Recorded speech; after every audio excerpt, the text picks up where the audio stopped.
a todos. Hoje eu vou fazer um vídeo de esperança, um vídeo de ânimo nesse momento, para que nós tenhamos coragem para enfrentar esse momento de isolamento ou de quarentena que estamos vivenciando por conta dessa pandemia, esse vírus que tem alastrado, o novo coronavírus tem alastrado, tem causado até pânico nas pessoas por parte do seu poderio. No entanto, quero trazer uma palavra de esperança, uma palavra de fé. Apóstolo Paulo disse que devemos consolar uns aos outros com as palavras que falam sobre a vinda de Cristo. Então peço que abram as vossas Bíblias na carta do apóstolo Paulo aos Filipenses, capítulo 3, versículo 20, que diz assim, mas a nossa cidade está nos céus. Preste bem atenção, a nossa cidade está nos céus, donde também esperamos o Salvador, o Senhor Jesus Cristo. Primeiro ponto, nossa cidade não é aqui. Segundo ponto, nosso Salvador não é um homem, não é terreno, é Jesus, o nosso Salvador. E o versículo 21, que transformará o nosso corpo abatido, para ser conforme, ou seja, igual, do mesmo modo, o seu corpo glorioso, segundo o seu eficaz poder, de sujeitar também a si todas as coisas. Seu corpo abatido será transformado, não ficará assim. Amém? A história da humanidade ela pode ser resumida, e cremos assim, em pelo menos 7 dispensações.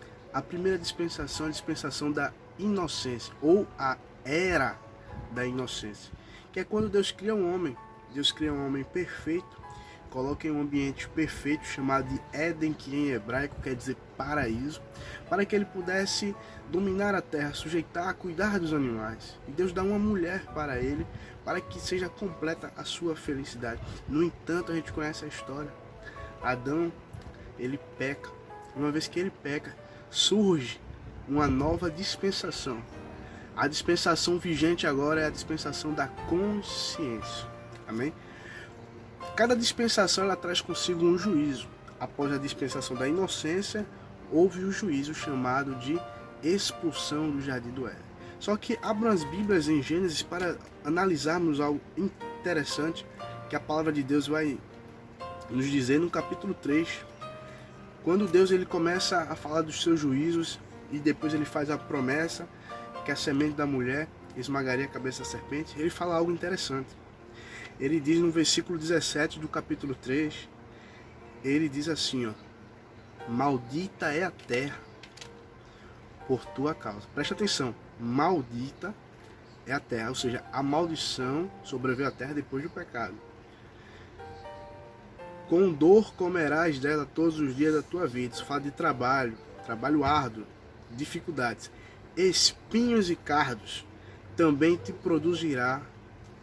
E alguns teólogos eles vão entender que, juntando esses dois versículos, a maldição na terra e os espinhos, fala justamente de problemas, calamidades, terrores, coisas terríveis que acontecem na terra, que fazem a terra gemer, o que está escrito em Romanos. Ou seja, surge aqui esses espinhos, essa maldição. No entanto, a segunda dispensação, após a expulsão no jardim do Éden, que é o juízo, a segunda é da consciência.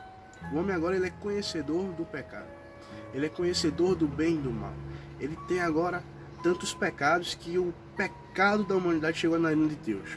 E em Gênesis 6, Deus ele vai falar algo interessante aqui, que é interessante abordarmos em relação ao pecado da humanidade, que é algo que estamos vivenciando hoje, o pecado da humanidade.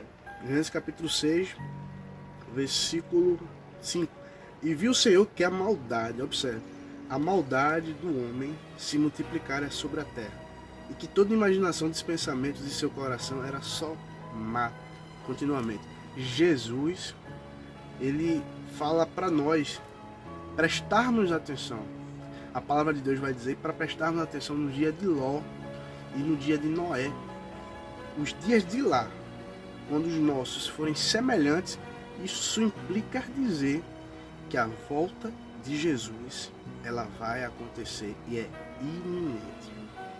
Isso implica dizer que quanto maior a maldade, quanto maior parecer os dias de Noé, Jesus está mais próximo. Jesus está próximo. Então Deus, ele agora manda um julgamento chamado de dilúvio.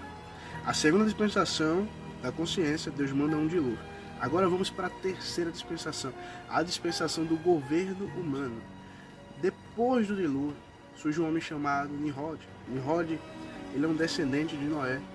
E Nimrod, ele está irado, ele está com ódio de Deus, porque Deus, ele fez com que um dilúvio pegasse toda a terra. Então Nimrod diz: vou construir uma torre, e o cume, ou seja, a ponta, a parte mais alta da torre, vai tocar os céus.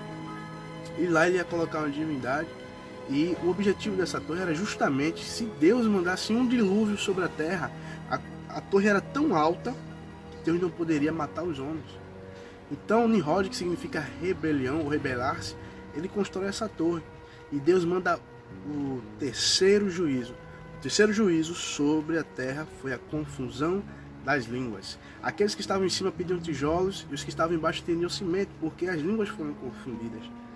Agora vamos para a quarta dispensação, a dispensação patriarcal, ou a era patriarcal.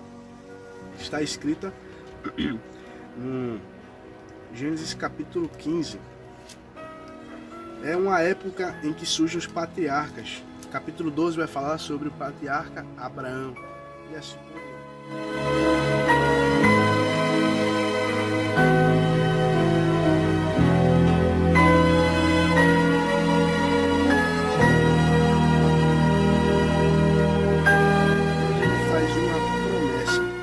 Abraão. E essas promessas na era patriarcal é justamente o que vai marcar essa era, porque Deus faz aliança com Abraão, certo? Mas o juízo nessa era é o que Deus, ele vai falar no versículo 13, ele vai falar: então disse Abraão, saibas de certo, Deus está dizendo para Abraão, saibas de certo que peregrina serás tua semente em terra que não é sua, e servi-los-á e afligí-la-ão 400 anos. A semente de Abraão, ela vai passar por uma terra chamada Egito.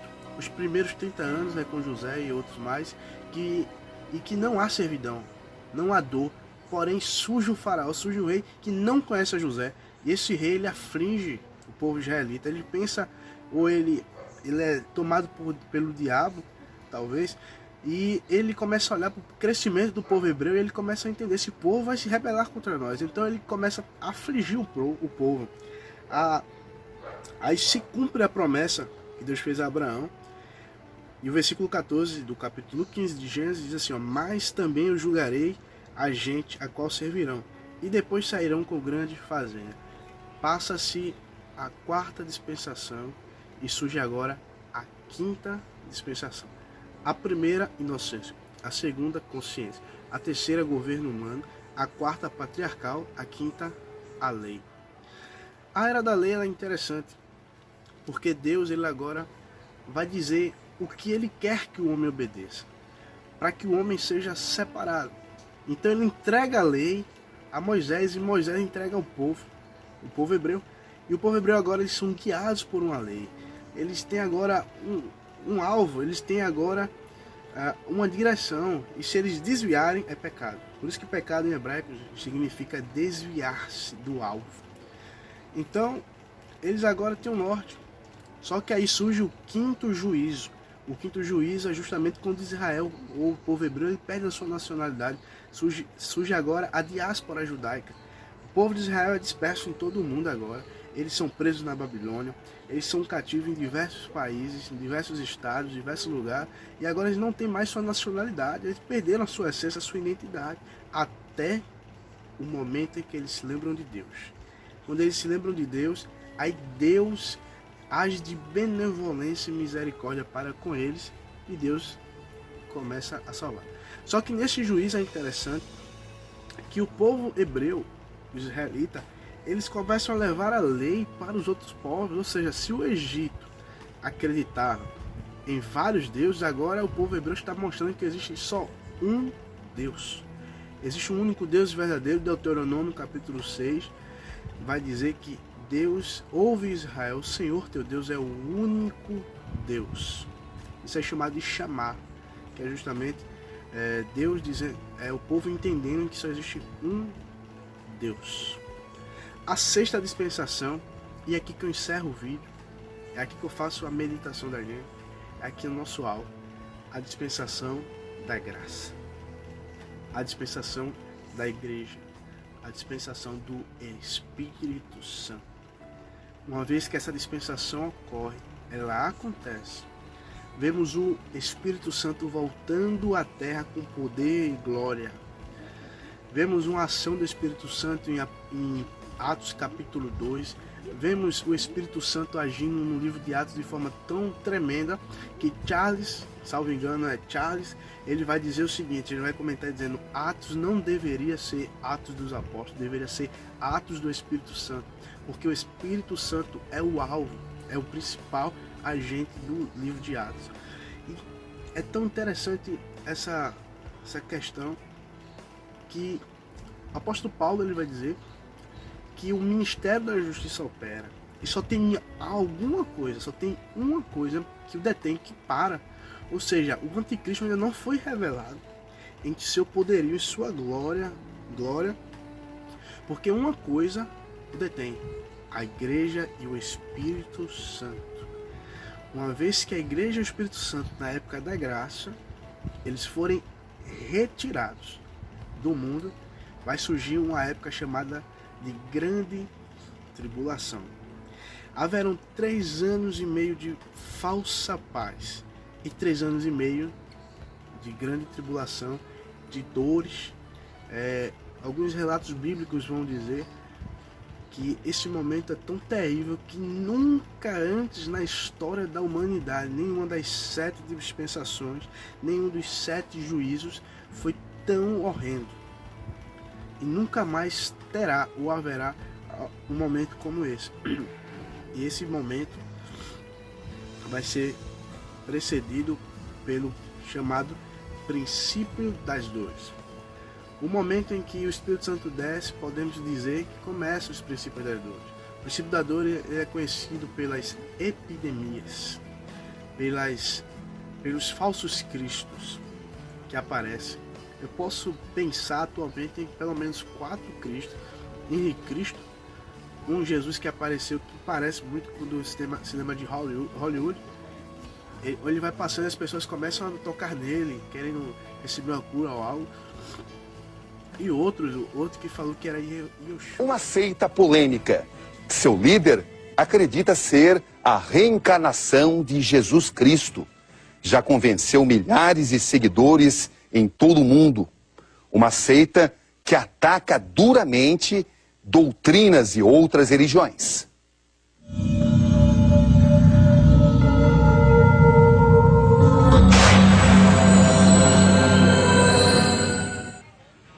Este homem garante, ele é Jesus. Eu sou Jesucristo, homem. Ele cria uma seita e eles cultuam o número 6, ou seja, vários. Um grupo que cultua o número 666. É um número de prosperidade, é um número de bênçãos, é um número de sabedoria. Surgiram atualmente e estão enganando a muito um dos sinais. Outro sinal que precede a volta iminente de Cristo é justamente essas epidemias. A peste negra matou cerca de 70 a 200 milhões de pessoas no mundo. 70 a 200 milhões de pessoas.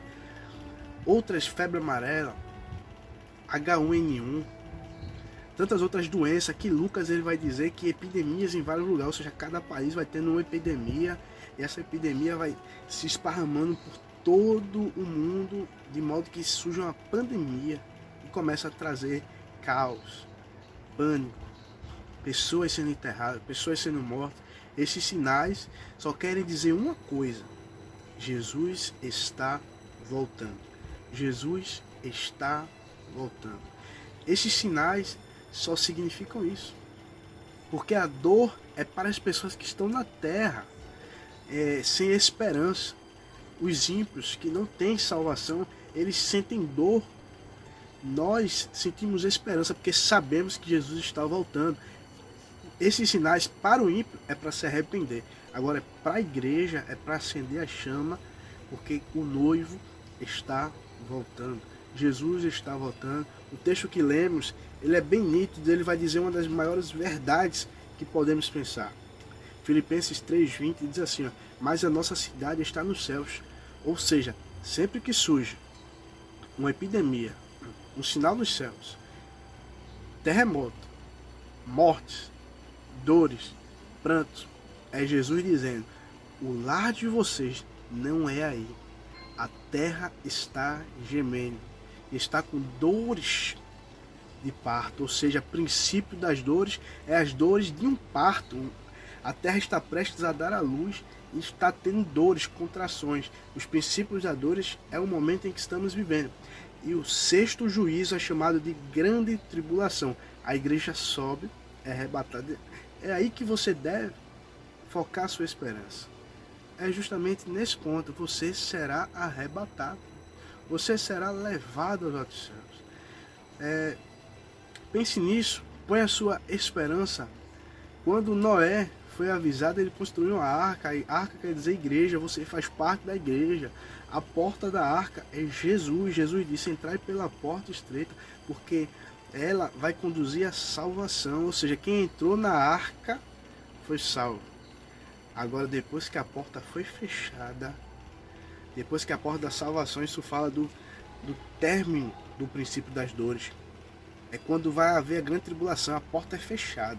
Quando ela é fechada, aí ninguém mais pode entrar nesse momento. Aí precisarão morrer, precisarão passar por tribulações, ou melhor, por grandes tribulações, para poderem serem salvos, podendo ser salvos agora, podendo se entregar agora. Pega a sua esperança todinha e coloque em Cristo, porque a terra, a sua cidade, a sua morada, Jesus disse, vai ser nos céus com Deus. E enquanto a terra aqui estará sofrendo, estaremos sendo julgados por Deus, chamado de tribunal de Cristo. Esse tribunal será justamente para Deus nos galardoar. Como filhos, nós somos herdeiros de uma herança, mas como servos, nós trabalhamos para Deus. E Deus vai nos recompensar, Deus vai nos galardoar. Apóstolo Paulo fala sobre essa coroa incorruptível, ou esses galardões incorruptíveis, que a traça, Jesus disse, a traça e a ferrugem não consomem. E ladrões não podem roubar, ou seja, o seu tesouro deve estar nos céus. Seu coração deve estar focado no seu tesouro, mas seu tesouro tem que estar no céu, porque se teu tesouro estiver na terra, teu coração estiver focado na terra, você fica na terra, e aqueles que têm um coração voltado aos céus, voltado ao tesouro que está nos céus, eles subirão. Então, não busquem tesouros na terra, porque qualquer coisinha pode destruir esses tesouros. Trabalhe, estude, conquiste, mas buscai primeiro o reino dos céus e a sua justiça, e as demais coisas serão acrescentadas. Olha o que ele ainda diz aqui, donde também esperamos o Salvador. E ele ainda diz que o nosso corpo será transformado. Não será esse corpo sofredor, esse corpo triste. Nosso corpo será transformado. Nosso corpo mudará, receberemos um corpo glorificado. Um corpo que não é sujeito à lei da gravidade. Um corpo que não padece doença. Um corpo que não vai encontrar morte. Um corpo que não vai encontrar choro, nem pranto, nem dor, nem nenhum problema. Esse é o corpo que Jesus te dará. E para encerrar, enquanto a terra estará sofrendo com o anticristo, que é justamente quando Jesus vai abrir o primeiro selo. O primeiro selo fala de um cavaleiro, e esse cavaleiro estará num cavalo branco. Ele receberá uma coroa, isso fala de domínio, de governo. O anticristo terá um governo. Só que ele tem arco, mas não tem flecha. Arco fala de um certo poder, domínio que ele terá.